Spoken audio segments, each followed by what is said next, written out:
tell us a little bit about the Qatar-Turkey pipeline. I bring it up quite a bit, but I'm curious your experience. So the story that I've followed for a long time, and the reason why Russia becomes this boogeyman, the United States wanted to build a pipeline from Qatar through Syria through Turkey into Europe to compete with Gazprom. Mm-hmm. They wanted to offset their the ability. We say monopoly, but it's about 20% of the natural gas into Europe. Syria outright says no to the U.S. We're not going to allow you to do this because it will disrupt our ally Russia, who relies on this control of natural gas. Syria then falls into what is very fortuitous for the United States, a civil war. ISIS emerges. Seems like Barack Obama just can't get a hold of things, and it's destabilizing the region. And I think the bigger picture seems to be that once Syria is kind of out of Assad seems to have maintained control.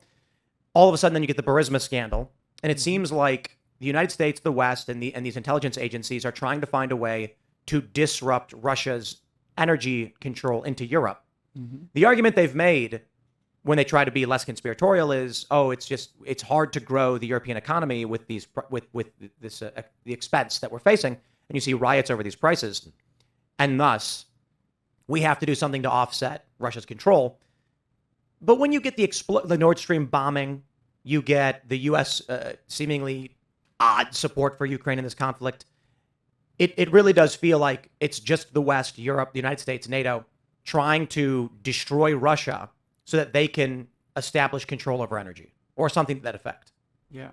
So we've talked about the energy resources here in this country, and and there's a lot more detail to that, but we have extraordinary capacity here, and I think Trump is right to use the geography, the geology, the energy capabilities that we have to leverage as a massive strength, as a way for us to show like a healthy body of America to really get our economy going again. That puts us in a seat, sort of in the catbird seat. So what you're talking about is all of these different flows of a capability, primarily energy. There's three principal commodities on the planet that all nation states, they all have to have, all human beings have to have, and that's food, water, and energy. Okay, food, water, and energy, and in some cases you can't have the first two without the energy resources to be able to drive the productivity, the production, the water, getting water out of the ground. I mean, and purifying it, all the things that has to happen. Those are the three principal things. So where you have it, and the Persian Gulf, right? We've been putting aircraft carriers in the Persian Gulf for decades to protect the free flow of oil out of the Straits of Hormuz. And guess who benefits the most? China. 40% of China's energy comes through the Straits of Hormuz. 40%. Okay, because China doesn't have like the great wealth that we have in this country, or that Russia has. And China and Russia relationships in the past weren't so great, and the United States of America was always trying to work that alliance. Okay, but for a long time, that was Reagan. Reagan was great at that. He was really trying to make sure that he was trying to keep Russia away from a Chinese, a Sino-China block, right? A Russia block. And so, but now that we've pushed them into that. We've pushed them into that in a big way because of stupidity, because of incompetence and just dumb people. And when that happens, because one of the things that occurs, constantly is the great powers are always trying to drive wedges in between the alliances that we are trying to have. So we have partners, we have allies, we have nation states that are close, the Five Eyes kind of crowd, Australia, Canada, and the United Kingdom as an example, New Zealand. These are supposed to be we're the English-speaking parts of the world. These are allies. We are constantly having to keep those relationships straight. So everything that you just said about energy resources, because that's, if you look at the strategy and then the tactics, right, and then in between to try to drive wealth to certain places, and where there's lots of people that have wealth to be able to purchase energy, right, to like Europe or the United States. I mean, Africa, they're not trying to build big pipelines into Kenya, right? I mean, they should, but they're not. They're not trying to build big pipelines. We don't hear about it going down into South America. They should, and they can. And they actually do pretty good. Paraguay, great country. A democratic country led by a superb president. you see Millet right now, and I guess Millet visited with Trump and Elon the other day, which is good because I'm a big fan of his whatever it is, afuera. Right? and so this idea about energy, I mean, the whole Nord Stream pipeline, destroying that. Now, here's the other thing, because you mentioned Kissinger earlier, talking about Kissinger.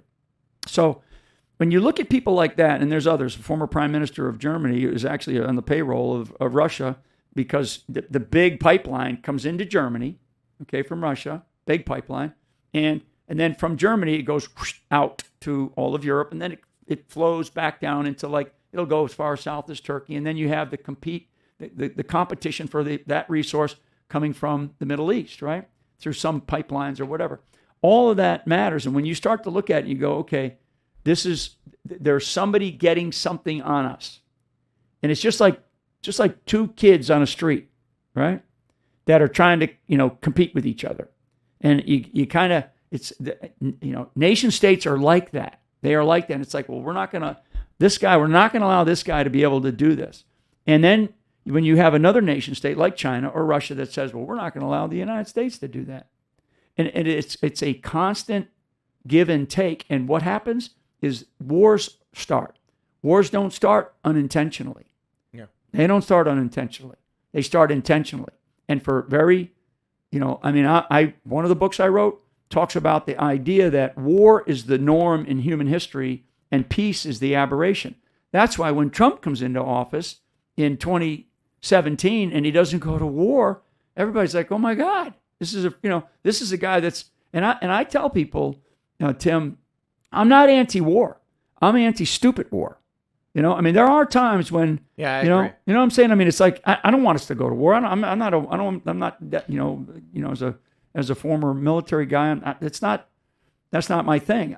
When I look at stupid things and constant participation in warfare for things like resources, like we're protecting the Straits of Hormuz. I mean, well, one thing I say too is I hear from most people they're like, oh, I oppose conscription in the military draft, and I always say to everybody, no, you don't. If China landed a bunch of boats on the shores of North Carolina and started storming in and massacring everybody, you'd say, what can I do to help in 2 seconds? The issue is that we oppose drafting for these interventionist fake wars overseas we don't understand and we don't want to be involved in.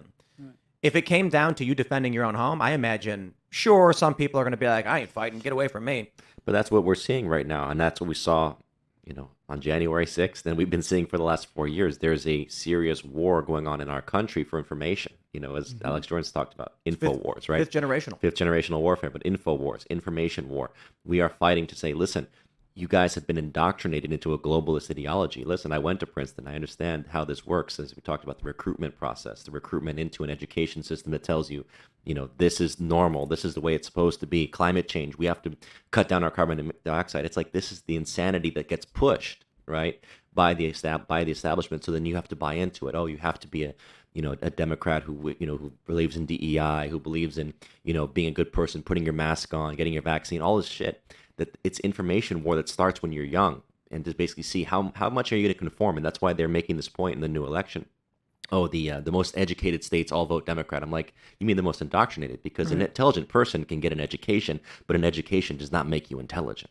Yeah. Yeah. There's an overlap of where people assume that education equals intelligence, and it's more likely that education maps onto indoctrination, as in you know the things that the establishment wants you to know. You have the narrative that the establishment wants you to know. It doesn't mean that you're that you're definitely going to be more intelligent than other people that don't go to college or whatever. What's your life experience? Are you able to absorb and adapt? Are you able to understand that there's a system that you're performing for, right? And that was a lot of the whole education system backed by the Rockefellers in the beginning and whatnot, as a Prussian model of basically saying, let's make you into a good worker. Can you obey orders, right? Can you listen and obey?